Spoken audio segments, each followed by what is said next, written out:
The truth occurs. The truth occurs. Hi everyone.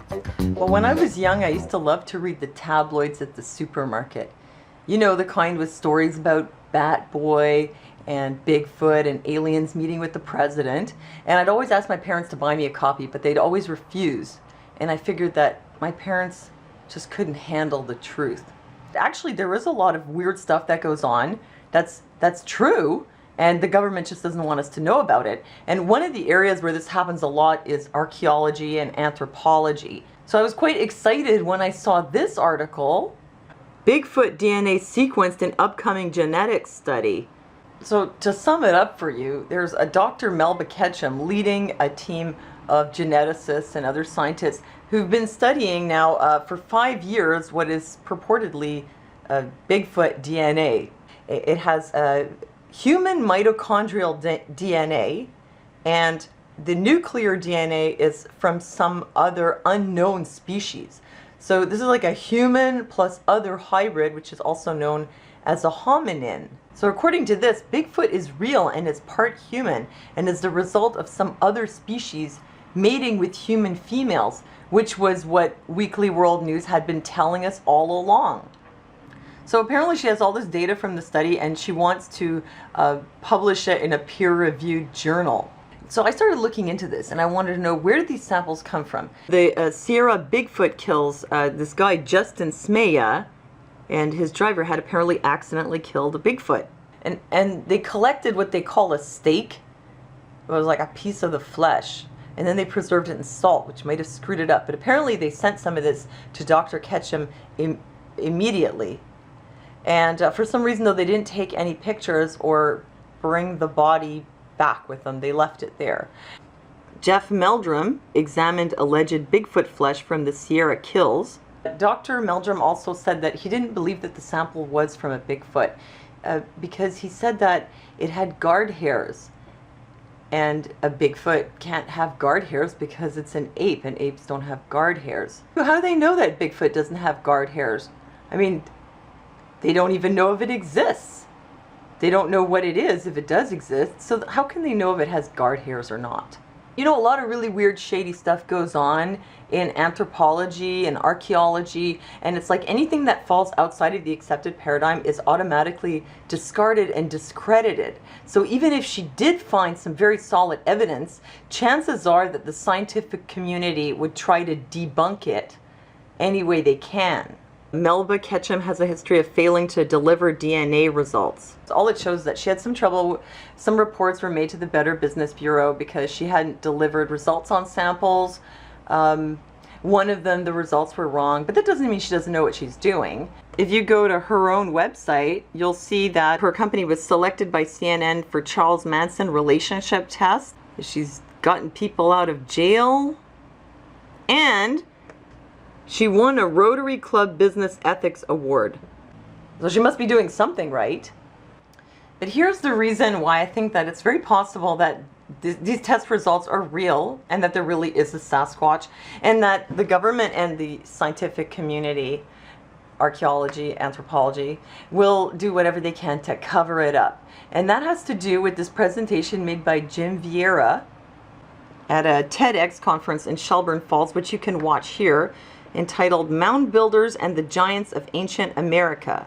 So here's what he said in his presentation at the conference.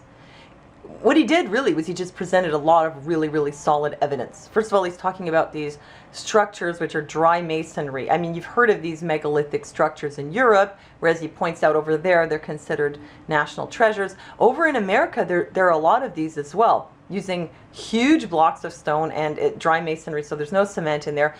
The same kind of structures as what they have in Europe are over here in the Americas, just called root cellars, and are supposedly from colonial times. But when you look at them and you see that they have 3,000-pound megaliths being used as a ceiling, it's hard to believe that they're root cellars, and that they're also constructed in such a way that their little windows align perfectly with the sun during the equinox or during the solstice. So they serve some kind of purpose other than just being a little cellar. It seems like they serve some kind of maybe ceremonial or ritual or religious or astronomical purpose.